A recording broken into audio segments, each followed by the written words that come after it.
തിരുവനന്തപുരം പള്ളിത്തുറയിൽ കടലിൽ കുളിക്കാനിറങ്ങി ഒഴുക്കിൽപ്പെട്ട് കാണാതായ 17-കാരന്റെ മൃതദേഹം കണ്ടെത്തി. പള്ളിത്തുറ സ്വദേശി മെൽബിൻ എഫ്. ജൂസയുടെ മൃതദേഹമാണ് രാവിലെ സെന്റ് ആൻഡ്രൂസ് കടപ്പുറത്ത് കണ്ടെത്തിയത്. വ്യാഴാഴ്ചയാണ് മെൽബിൻ കുളിക്കാനിറങ്ങിയപ്പോൾ ഒഴുക്കിൽപ്പെട്ടത്. വ്യാഴാഴ്ച വൈകുന്നേരം 4:30-ഓടെ 4 സുഹൃത്തുക്കൾക്കൊപ്പമാണ് മെൽബിൻ കുളിക്കാനിറങ്ങിയത്.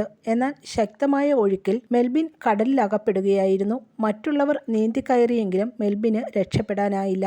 കോസ്റ്റൽ പോലീസും മത്സ്യത്തൊഴിലാളികളും തെരച്ചിൽ നടത്തിയെങ്കിലും കണ്ടെത്താനായിരുന്നില്ല. പള്ളിത്തുറ സെന്റ് ഫാത്തിമ ലൈനിൽ ഫിനി ജൂസ, മേരി ലിജിയ ദമ്പതികളുടെ മകനാണ് മെൽബിൻ. കഴക്കൂട്ടം പോലീസ് മൃതദേഹം മെഡിക്കൽ കോളേജിലേക്ക് മാറ്റി. News bureau, Thiruvananthapuram. പവനേറുന്ന തങ്കമാണു നീ, ഒളിമായാത്ത തിങ്കളാണു നീ, കൊഞ്ചം നിലാ എന്നും സ്വന്തം രാജകുമാരി. Be a Rajakumari. Rajakumari Gold and Diamonds. The trust of Travancore. രാജകുമാരി.